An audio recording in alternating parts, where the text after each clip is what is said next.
नमस्कार, मैं हूं आपके साथ मयंक। देखिए, एक बड़ी खबर ईरान से। क्या ईरान की मिसाइलों के डर से वापस लौट गए अमेरिकी फाइटर जेट्स? क्या ईरान की मिसाइलों का खौफ की वजह से अमेरिकी F-16 और F-35 जेट्स को वापस लौटना पड़ा? देखिए, बड़ी ही इंटरेस्टिंग खबर जो कि ईरान की सीमा से आई। देखिए, कल रात को 3 से 4 घंटे ईरान के बॉर्डर पर जबरदस्त एक्शन थ्रिलर देखने को मिला है, जैसे किसी हॉलीवुड की फिल्म में होता है। अब सोर्सेज से जो खबरें आ रही हैं उसको बड़े ध्यान से समझिए आप। बहुत ही जबरदस्त कल माहौल था ईरान के बॉर्डर पर, और क्या हुआ इसको ध्यान से समझिए। देखिए, कल रात को आप सबने देखा ही होगा, सोशल मीडिया पे डोनाल्ड ट्रंप का एक मैसेज आया। उन्होंने मैसेज में कहा कि जो प्रदर्शनकारी हैं ईरान में, उनको मैसेज देते हुए कहा कि आप प्रदर्शन करते रहिए, हेल्प इज़ ऑन इट्स वे, यानी कि हम मदद भेज रहे हैं। इस तरह की खबर डोनाल्ड ट्रंप ने अपना एक सोशल मीडिया पर मैसेज डाला कि हेल्प इज़ ऑन इट्स वे, यानी हम मदद भेज रहे हैं। अब जैसे ही डोनाल्ड ट्रंप ने ये सोशल मीडिया पे पोस्ट किया, इसका सीधा मतलब ये निकाला गया कि अमेरिका जो है वो अपने फाइटर जेट्स ईरान भेज रहा है हमला करने के लिए। अब अभी डोनाल्ड ट्रंप का ये मैसेज आता है, उसके बाद फौरन बाद ऐसी खबरें आने लगी कि ईरान के एयर स्पेस के बेहद करीब अमेरिका के फाइटर जेट्स का मूवमेंट देखा जा रहा है। और ये मूवमेंट कहाँ से हुआ? देखिए, जानकारियाँ बड़ी स्पेसिफिक आई थी। कुवैत में अली अल सलेम एयरबेस और कैंप आरिफ जान, ये 2 एयरबेस हैं कुवैत में अमेरिका के। इनका इस्तेमाल जो है वो सीरिया में अटैक के लिए भी किया जाता रहा है। और कल रात को खबरें आई डोनाल्ड ट्रंप के मैसेज के ठीक बाद कि अमेरिका के जो फाइटर जेट्स हैं F-35 और F-16, इन्होंने टेक ऑफ किया है इन दोनों बेसिस से। और साथ में ये भी खबर आई कि अल उदैद एयरबेस से भी कुछ प्लेन्स ने टेक ऑफ किया है। ये खबर, इस तरह की खबरें आई और ये मूवमेंट प्लेन्स का अमेरिका के देखा गया ईरान की सीमा के बेहद करीब। अब इसको कोरिलेट किया गया डोनाल्ड ट्रंप के मैसेज से कि डोनाल्ड ट्रंप कह रहे थे कि हम फौरन मदद भेज रहे हैं। उसका मतलब ऑलरेडी ये था कि भाई प्लेन अटैक कर सकते हैं ईरान पे। और उसी दौरान इस तरह की खबरें जो है वो सोशल मीडिया पे फैलना शुरू हो गई कि अमेरिका के प्लेन्स जो हैं वो ईरान की सीमा के बेहद करीब देखे गए एयर स्पेस के। और कई जगह से इस खबरों की पुष्टि भी होने लगी कि भाई ईरान की सीमा के करीब अमेरिकी जेट्स हैं और कभी भी हमला हो सकता है। लेकिन उसके बाद जो खबरें आई, वो खबरें ये आई कि अमेरिका के जेट्स जो थे F-35 और F-16 बीती रात को ईरान की सीमा के बॉर्डर के बेहद करीब उड़े, लेकिन उन्होंने एंटर नहीं किया ईरान के एयर स्पेस में। वो सब के सब वापस लौट गए। अब अगर ये खबर सही है, जो खबरें सोर्सेस से आई कि अमेरिकी फाइटर जेट्स वापस लौट गए, उन्होंने हमला नहीं किया, तो इसकी बड़ी वजह क्या है? देखिए, जो एयर वॉरफेयर से जुड़े जो एक्सपर्ट्स हैं, उनका मानना ऐसा है कि अमेरिका के फाइटर जेट्स हो सकता है ईरान की तरफ बढ़े हों।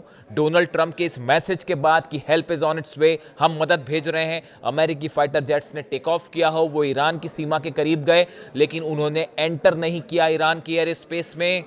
और इसकी सबसे बड़ी वजह है ईरान की मिसाइल्स। ये बताया जाता है ईरान ने, मैंने कल भी एक वीडियो बनाया था जिसमें बताया था आपको कि हर उस सीमा पे जहां से अमेरिकी जेट्स अंदर आ सकते हैं, सब जगह S-400 तैनात हो गया है, एंटी वॉरप्लेन सिस्टम, जिसमें कि अगर कोई भी जेट अंदर आता है तो सीधा S-400 फायर कर दिया जाएगा। इसके अलावा ईरान ने अपने बॉर्डर्स पर बड़ी मात्रा में मिसाइल्स तैनात कर दी हैं। खैबर मिसाइल्स, 500 से ज़्यादा मिसाइल्स रेडी मोड में है, जिसमें खैबर शामिल है, खुर्रमशहर 4 मिसाइल्स शामिल है, फतेह 2 शामिल है। ये सब वो मिसाइल्स हैं जिसका इस्तेमाल ईरान ने 12 दिन की जंग में इजराइल पर किया था और आखिरी के 4-5 दिनों में किया था। यानी 2 तरह से ईरान की तैयारी कि अगर आपका फाइटर जेट आएगा तो S-400 दाग दिया जाएगा, और उसके फौरन बाद ईरान जो है वो अपनी मिसाइल से, लॉन्ग रेंज मिसाइल से 8 अमेरिका के एयरबेस और इजराइल पर लगातार जो है वो मिसाइल बरसा सकता है।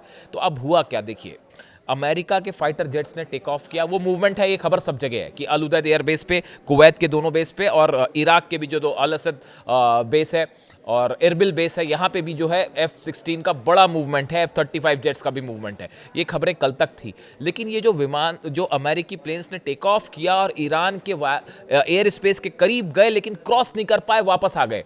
अब एक्सपर्ट्स का ये मानना है कि शायद अमेरिका को इस बात की चिंता थी, या तो ये हो सकता है कि डोनाल्ड ट्रंप एक प्रकार का वार्निंग देना चाहते हो, ईरान को संदेश देना चाहते हो कि अब हम हमला कर देंगे। और या दूसरी चीज़ ये भी जताई जा रही है कि ईरान की मिसाइल्स के खौफ से अमेरिकी जेट्स ने एंटर नहीं किया और वापस लौटना पड़ा। देखिए, जहाँ तक डोनाल्ड ट्रंप के वार्निंग की बात है तो ईरान इसके लिए पहले से तैयार है, तो उस वार्निंग से का कोई ज़्यादा मतलब नहीं है। और ईरान पहले से तैयार है कि अगर हमला होता है तो वी आर रेडी, और वो कहा गया है कि हम जितने एयरबेस हैं सबके सब एक साथ 8 एयरबेस पर हम मिसाइल दाग देंगे। तो अब देखिए, कल रात को 3 से 4 घंटे की जो का टाइमिंग था, जिसमें ये डोनाल्ड ट्रंप के मैसेज के बाद के 4 घंटे ईरान के बॉर्डर पे ज़बरदस्त हलचल देखी गई। ईरान के जितने मिसाइल्स हैं लॉन्च पैड पर रेडी थे। ईरान के फाइटर जेट्स ने तेहरान से टेक ऑफ कर लिया। ये कल रात को खबरें आई कि अचानक ईरान के जो फाइटर जेट्स हैं उन्होंने भी टेक ऑफ किया है। इस बात को खासकर डोनाल्ड ट्रंप के इस मैसेज के बाद कि the help is on its way, तो उसके बाद ईरान की तरफ से ज़बरदस्त तैयारी थी कि अगर फाइटर जेट्स एंटर करते हैं तो मिसाइल्स रेडी हैं, एंटी डिफेंस सिस्टम रेडी है, missile anti aircraft system S-400 ready है, और यहाँ तक कि फाइटर जेट्स ने भी टेक ऑफ कर लिया था। यानी कल वो पहला मौका होता है ऐसा जिसमें ये बात सामने आ जाती कि क्या रूस ने वाकई अपना सुखोई 35 जेट्स जो हैं वो दे दिए हैं ईरान को, लेकिन अमेरिका के जो वॉर प्लेन्स थे उन्होंने एंटर नहीं किया एयर स्पेस, वो ईरान के करीब तक गए और वापस लौट गए, जिसको लेकर ये कहा जा रहा है, बड़े सारे एक्सपर्ट ये मानते हैं कि अमेरिका ईरान की मिसाइलों का खौफ है। इतना आसान नहीं है अमेरिका के प्लेन्स को इस बार अटैक करना, इसके भयंकर परिणाम होंगे। अब देखिए, ये एक कल रात की घटना है, कल रात की कहानी। अब आप एक बात और समझिए, मैं पहले भी बता चुका हूँ, आज स्पेसिफिक बता रहा हूँ कि ये जो हमले हो सकते हैं ये कैसे हो सकते हैं। देखिए, 4 ऑप्शन है अमेरिका के पास। या तो पहले छोटे छोटे हवाई हमले करें, छोटे अटैक करके प्लेन वापस लौट जाए, लेकिन इसका नतीजा बहुत भारी हो सकता है। अगर अमेरिका के इस हमले के बाद ईरान ने अपनी मिसाइल्स इजराइल पर दाग दी, बड़ी कीमत चुकानी पड़ेगी। एयर बेसिस पर भी हमला हो सकता है, बड़ी कीमत चुकानी पड़ेगी।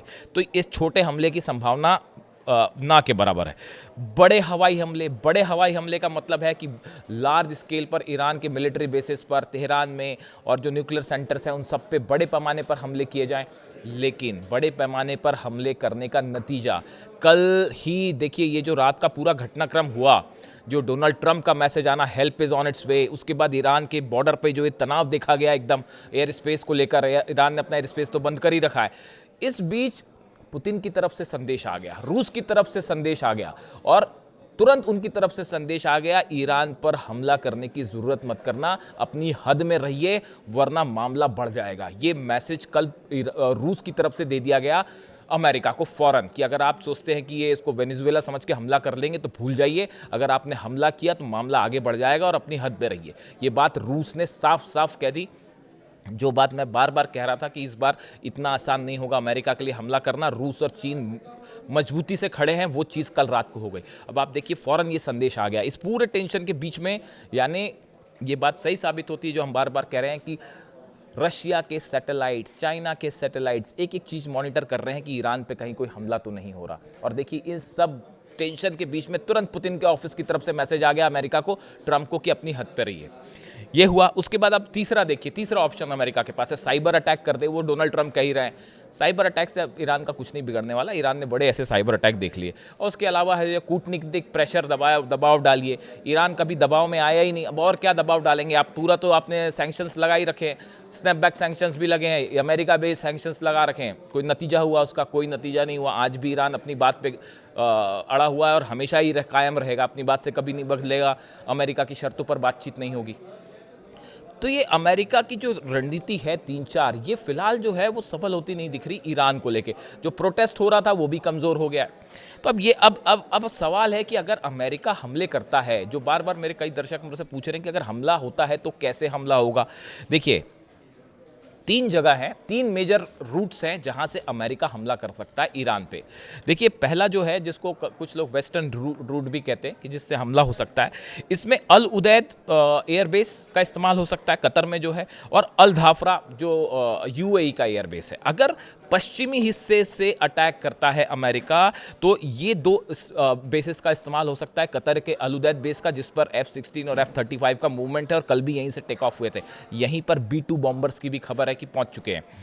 अगर यहां से अटैक करते हैं तो फिर क्या होगा, आपको फारस की खाड़ी, जो फारस की खाड़ी है ईरान का हिस्सा, उसको फारस की खाड़ी को क्रॉस करके आप ईरान में एंटर करेंगे, और फारस की खाड़ी क्रॉस करके एंटर जाने का, अब आप समझिए कि कितना खतरनाक हो सकता है।